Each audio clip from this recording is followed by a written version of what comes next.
सुदर्शन जैन भी जुड़ रहे हैं जो इंडिया फार्मा अलायंस के हेड हैं और लार्ज कंपनीज एपेक्स पार्टनर्स जैसी प्राइवेट इक्विटी कंपनीज के हेल्थ केयर एडवाइजर भी हैं।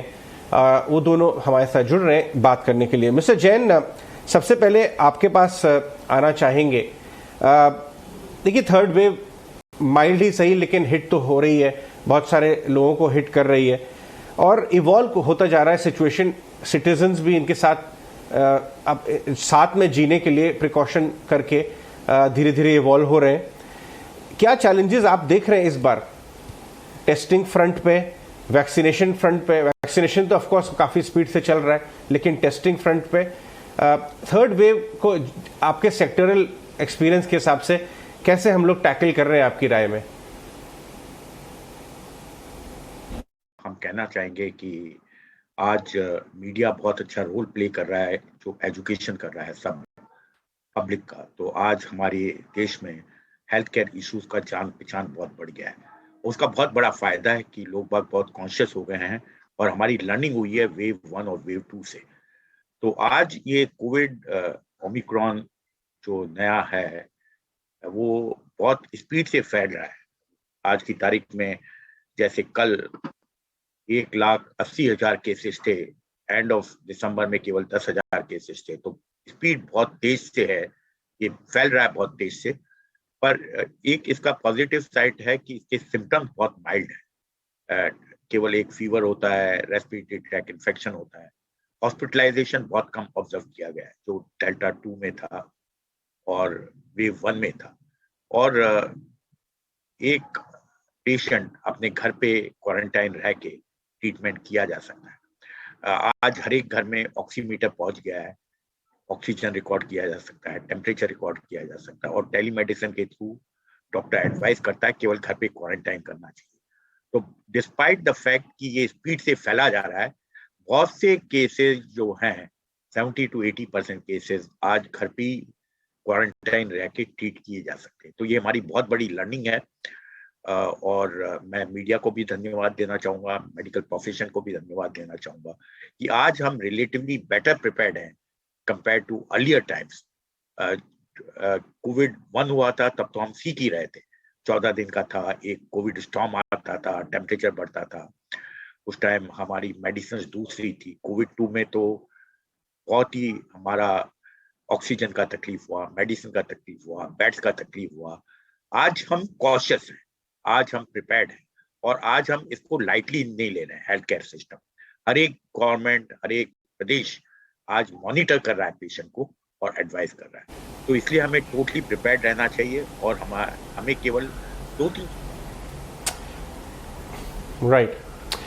शमशेर दीवान भी हमारे साथ जुड़ रहे हैं। शमशेर, आप तो you are a numbers man, आप नंबर्स को बहुत क्लोजली देखते हैं हेल्थ केयर स्पेस में। अगर हम सारे इकोसिस्टम को कंसिडर करें जिसमें फार्मा मैन्युफैक्चरिंग आ गया, डायग्नोस्टिक आ गया, हॉस्पिटल्स आ गया और अब तो एक्सप्रेस मेडिसिन डिलीवरी का बिजनेस जो है वो भी आ गया, आप कैसा ग्रोथ देख रहे हैं नेक्स्ट 1-2 साल इस स्पेस में? इकरा का अभी एक रिसेंटली एक रिसर्च रिपोर्ट फार्मास्यूटिकल सेक्टर पे रिलीज हुआ था, जिसमें हमने ये एस्टिमेट किया है कि जो करंट फाइनेंशियल ईयर है उसमें ओवरऑल जो फार्मा सेक्टर है इंडिया का, उसमें 9 to 11% की टॉप लाइन ग्रोथ आएगी। और जो फर्स्ट हाफ था उसमें ग्रोथ ज़्यादा थी बिकॉज जो Q1 था उसमें लो बेस इफेक्ट का एक इम्पैक्ट था, because first quarter of last year जो है लॉकडाउन की वजह से काफ़ी इम्पैक्ट हुआ था, जिसका impact overall health care sector पे दिखा था इन द फॉर्म ऑफ जो हॉस्पिटल्स हैं पर्टिकुलरली वहाँ पे इलेक्टिव सर्जरीज काफ़ी कम हो गई थी, ओपीडी विजिट्स कम हो गई थी और बिकॉज इंटरनेशनल ट्रैवल बंद रहा उसके कारण जो मेडिकल टूरिज्म इंडस्ट्री है इंडिया की जो काफ़ी अच्छी है ओवरऑल, अगर आप सारे लिस्टेड और लार्ज हॉस्पिटल्स देखें उनको 10 से 12% का जो रेवेन्यू आता है वो मेडिकल टूरिज्म से आता है, इंटरनेशनल मेडिकल टूरिज्म से। सो वो भी इम्पैक्ट हुआ था। वाइल मेडिकल टूरिज्म तो वापस नहीं आया है, बट अगर हम लास्ट 2 क्वार्टर की बात करें, इलेक्टिव सर्जरीज, ओपीडी विजिट्स, इनमें वापस से रिकवरी आई है और अगर आप पूरा हॉस्पिटल्स की ऑक्यूपेंसी को अगर आप रखें मायने में, तो उसमें काफी रिकवरी आ गई थी। ऑलमोस्ट 65 to 70% यूटिलाइजेशन या ऑक्यूपेंसी लेवल्स पे इंडस्ट्री वापस आ गई थी। Q1 में इम्पैक्ट रहा कोविड सेकेंड वेव का, बट बिकॉज हॉस्पिटलाइजेशंस भी काफी रही उस टाइम पे, तो थोड़ा सा ऑफसेट हो गया था। बट अभी ओमिक्रॉन के आने की वजह से हमें लग रहा है कि ये जो करंट क्वार्टर है, इसमें दोबारा से ओपीटी विजिट्स जो है थोड़ी सी उस पे कमी आ सकती है, और इलेक्टिव सर्जरीज में भी थोड़ा सा डिफरमेंट हो सकता है। बट बाय एंड लार्ज अगर हम फार्मा सेक्टर की बात करें, तो इसमें हम 9 to 11% की ग्रोथ देख रहे हैं। इसमें मैं दो बातें कहना चाहूंगा। जो फार्मा सेक्टर है इंडिया का, उसको आप दो भाग में देख सकते हैं। एक तो जो इंडियन मार्केट है और एक इंटरनेशनल मार्केट, बिकॉज इंडिया का एक काफी अच्छा सेगमेंट जो है वो एक्सपोर्ट होता है। इंडिया मार्केट रिलेटिवली स्टेबल है।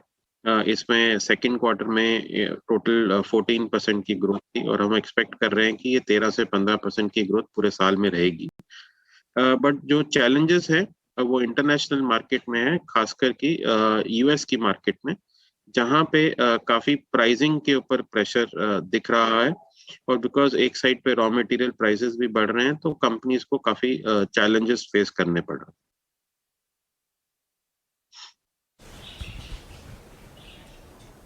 जी बिल्कुल। चलिए, इस बीच हमारे साथ आईपीए के president and secretary general Sudarshan Jain भी हैं। Sudarshan ji, morning to you. एक चीज़ तो आप ये बताइए कि सरकार का फोकस जो है, स्वास्थ्य मंत्रालय का भी, वो अफोर्डेबल हेल्थ फैसिलिटी और मेडिसिन पर ज़्यादा है। और इस बार सरकार ये कह भी रही है कि थर्ड वेव में पहले के मुकाबले तैयारी काफ़ी बेहतर है, कैपेसिटीज़ ऑलमोस्ट डबल की गई हैं। क्या कुछ और किया जा सकता है? मैं कहूँगा सरकार आज की तारीख में हमारे सर्कमस्टेंसेस को देखते हुए बहुत अच्छा काम कर रही है। एक तो वैक्सीनेशन उन्होंने बहुत स्पीड पे कर दिया। तो डेल्टा 2 के टाइम पे हमें बहुत तकलीफ थी, वैक्सीनेशन हमारे पास नहीं थी, फैसिलिटीज नहीं थी। आज हमारी over 60% population, adult population vaccine हो गई है, तो बहुत बड़ा कदम है अपने देश के लिए। और ये पॉसिबल हुआ है जबकि हमारे खुद के साइंटिस्ट ने हमारा वैक्सीन डेवलप किया है। आज हम दूसरे देश पे रिलाई नहीं कर रहे हैं वैक्सीन के ऊपर, तो ये बहुत बड़ा कदम हो गया। और आज हमने 15 to 18 के लिए भी अनाउंस कर दिया है, और जो बूस्टर डोज और प्रिकॉशनरी डोज ओवर 60 के लिए कह दिया है। तो वैक्सीनेशन में एक बहुत बड़ा कदम लिया है सरकार ने, और मैं सरकार को बधाई देना चाहूंगा, अपने हेल्थ मिनिस्टर को बधाई देना चाहूंगा इस मायने में कि एक हमने बहुत स्पीड पे वैक्सीनेशन का काम शुरू किया। Point number 1। पॉइंट नंबर 2, हमारी पीपी फैसिलिटीज, वेंटिलेटर्स हर एक जगह, आईसीयू फैसिलिटीज हम कॉन्स्टेंटली रिव्यू कर रहे हैं। जैसे चैल साहब थे बॉम्बे में, वो बात किया है उसके बारे में, दिल्ली गवर्नमेंट बात कर रही है। तो सबकी सब गवर्नमेंट बहुत क्लियर है कि कितना हॉस्पिटलाइजेशन है, हमारे पास ऑक्सीजन है कि नहीं, हमारी आईसीयू फैसिलिटीज कैसी है, हमारे वेंटिलेटर्स कैसे हैं, तो हम प्रिपेयर्ड हैं। और तीसरा, टेस्टिंग का काम भी बहुत स्पीड पे शुरू हो रहा है, हर एक जगह टेस्टिंग हो रही है। और अब हमारे पास होम टेस्टिंग भी आ गया है, रैपिड एंटीजन टेस्ट। तो यदि डाउट आता है तो आदमी अपने घर पे ही टेस्ट कर लेता है।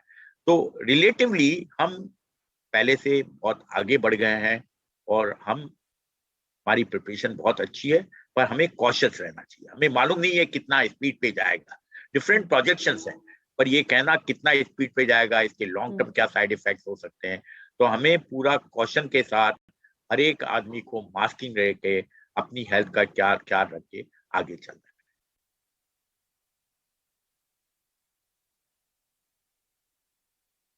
शमशेर जी, आप एक बात बताइए, जब हमने शुरू किया था 2021 का साल, तब जाहिर सी बात है तब तो सेकेंड वेव भी नहीं था, उसके बाद आया, काफ़ी चीज़ें हुई। लेकिन 2021 का साल ख़त्म होते होते कहीं ना कहीं एक ये कॉन्फिडेंस था कि इतना सिवियर और इतना हैवी ग्लोबल वेव शायद नहीं आएगा, जो कि अनफॉर्चुनेटली आया, और इस समय वो प्ले आउट हो रहा है, भारत में भी प्ले आउट हो रहा है।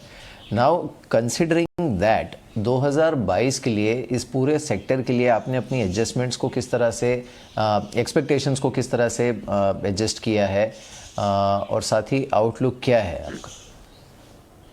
तो देखिए, जो 2021 का साल था उसमें डेफिनेटली काफी इम्पैक्ट दिखा था बिकॉज ऑफ लॉकडाउन, और उस टाइम पे ऑपरेशंस में बहुत प्रॉब्लम आई थी फार्मास्यूटिकल कंपनीज को भी और हॉस्पिटल हेल्थ केयर प्रोवाइडर्स को भी।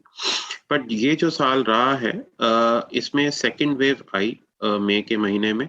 उस पीरियड में डेफिनेटली थोड़ा बहुत जैसे मैंने पहले भी कहा कि ओपीडीज और इलेक्टिव सर्जरीज में डिले हुआ, बट बिकॉज हॉस्पिटलाइजेशन काफी रही कोविड की वजह से, तो ओवरऑल डिमांड जो थी कोविड ड्रग्स की काफी अच्छी थी उस टाइम पे। और उसके बाद से जो हमने देखा है कि जून जुलाई के बाद से एकदम से काफी रिकवरी आई, बहुत हेल्थ केयर में भी और फार्मास्यूटिकल में। और जैसे मैंने आपको कहा कि जो इंडियन फार्मा मार्केट है सेकेंड क्वार्टर में 14% से ग्रो करी थी, और इस साल हम एक्सपेक्ट कर रहे हैं 13 to 15% ग्रोथ रहेगी। अब बात आती है अगले साल की। अगले साल में भी हम एक्सपेक्ट कर रहे हैं कि रिलेटिवली स्टेबल डिमांड एनवायरनमेंट रहेगा, क्योंकि फार्मास्यूटिकल प्रोडक्ट्स की जो डिमांड है वो रिलेटिवली इनइलास्टिक होती है।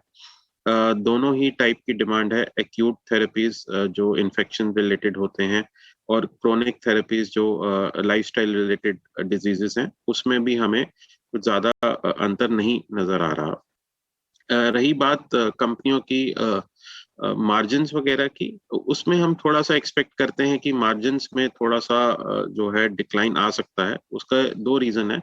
एक तो कि इस साल में काफी रॉ मटेरियल प्राइसेस जो एपीआईज हैं, केमिकल्स और ऑयल एंड गैस सेक्टर में प्राइसेस बढ़ने की वजह से एपीआई प्राइसेस बढ़ चुके हैं।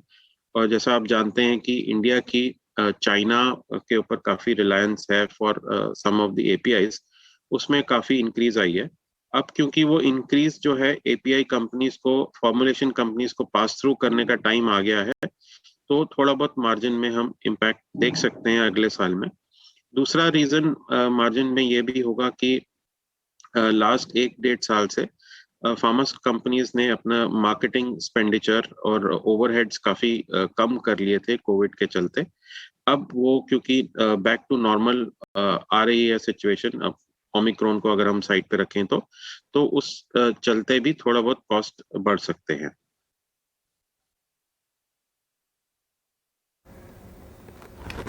Alright, very interesting.